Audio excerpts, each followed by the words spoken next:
It's Clinical Conversations, a Journal Watch podcast for the week ending March 12th. This is podcast number 78.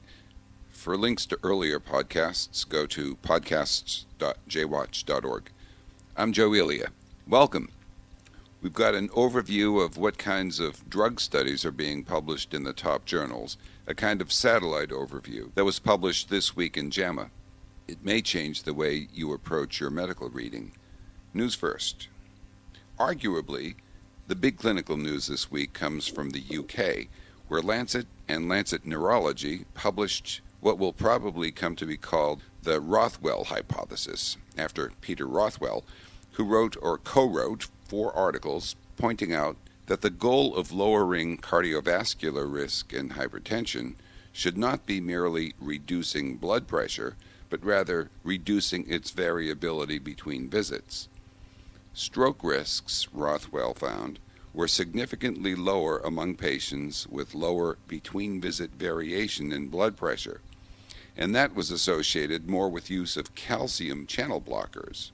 Beta blockers, on the other hand, seem to increase variability and hence risk. Next, a New England Journal of Medicine study finds that elective coronary angiography has a low diagnostic yield. A study in close to 500,000 patients suspected of having coronary disease found that only about 38% had significant obstructive disease, and another 39% had no coronary disease at all.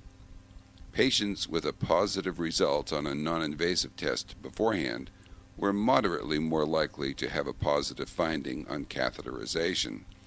But the authors conclude that there needs to be substantial improvement in the current criteria for catheterization. Finally this week, a study in the Archives of Internal Medicine reports that, not surprisingly, people with prostate cancer who consult with radiologists tend to get radiation, and those who consult with urologists tend to get radical prostatectomies.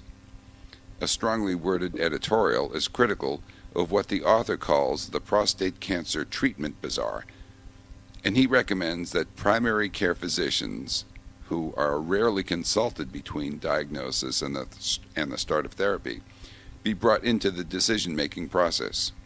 He says that patients should be offered more than just a marketing pitch in these circumstances. Next week's interview is scheduled to be with the authors of that research, so listen in. That's it for the news. Let's go on to this week's interview. You're listening to Clinical Conversations.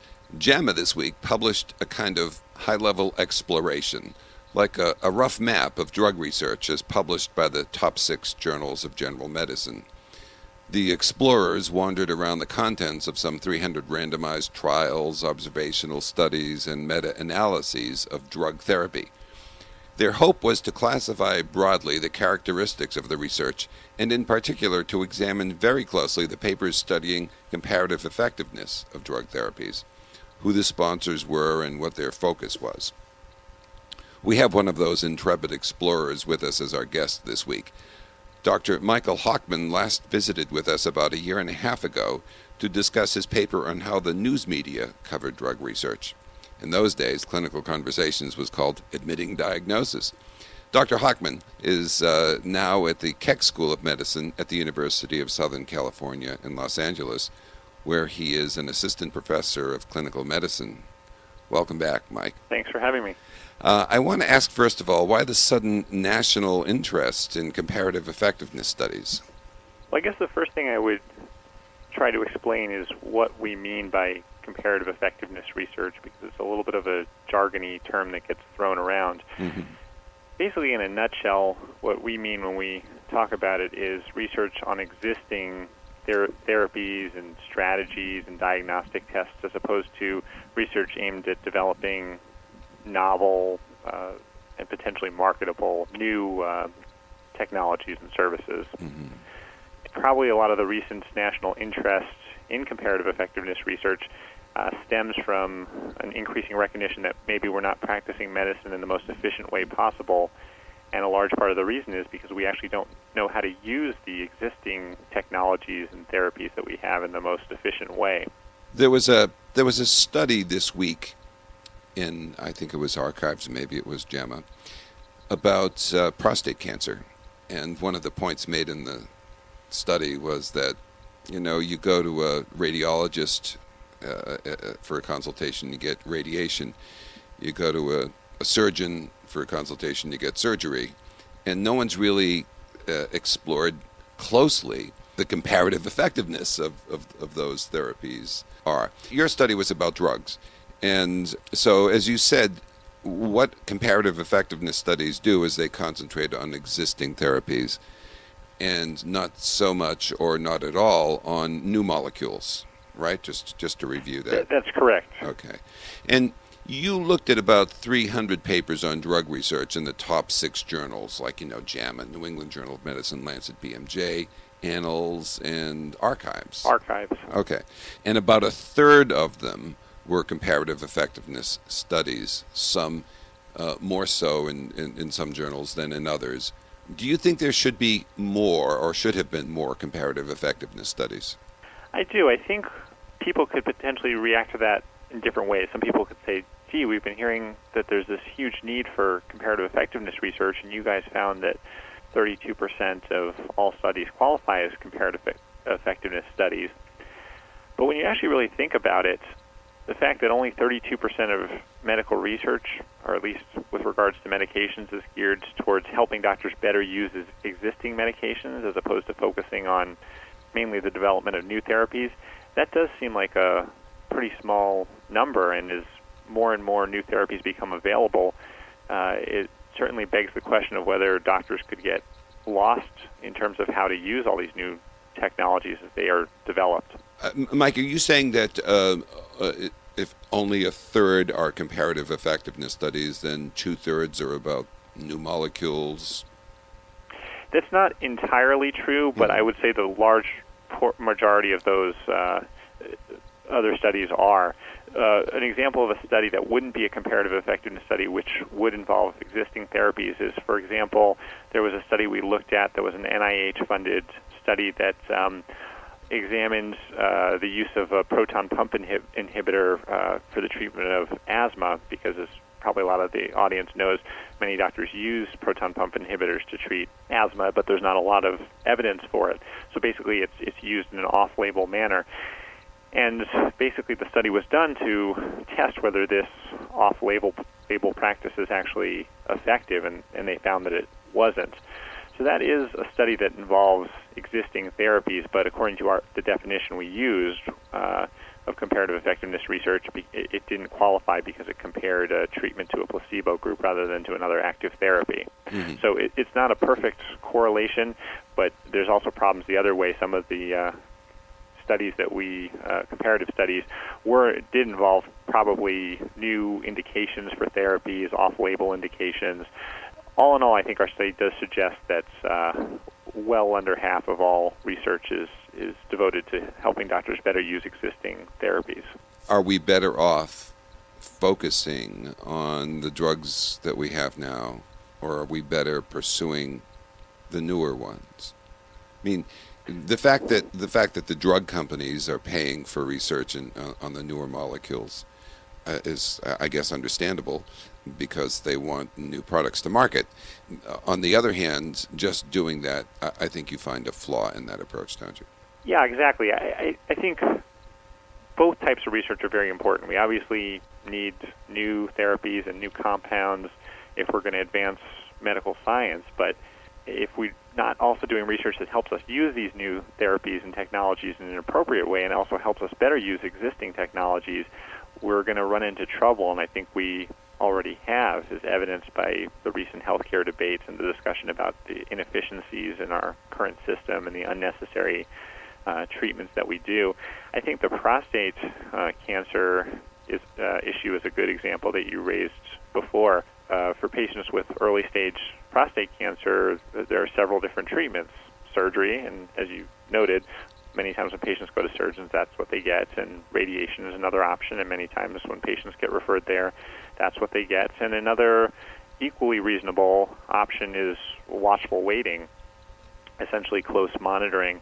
And no one really knows which of those approaches is correct, and a lot of benefit could be obtained by trying to sort that question out. Now, that particular question, I do know there are a number of ongoing studies looking at that, but I do think it highlights the point well. As you saw those studies, did you think, oh, well, this is how things should be going? Yes, it looks good. Or as you were reading them, you might say, or others might say, as they were reading those studies, gee, you have to be careful if you're going to adopt these results because there's a kind of bias here. Is that what? Yeah, I think more the latter. The first thing I would say is our findings weren't incredibly surprising. I don't think to many experts in the field. Certainly not to myself. We sort of did the study because we expected to find this. It was our hypothesis going in that there were going to be these concerns, and I think it just put some numbers to some of these general concerns that people had. But I think it raised several concerns. First, as we talked about before, there probably aren't enough studies looking at existing therapies. But even among the comparative effectiveness studies, there were some deficiencies, and I think the most important of those was that there were not a lot of studies that compared medications with non-pharmacologic therapies, such as surgery or lifestyle interventions.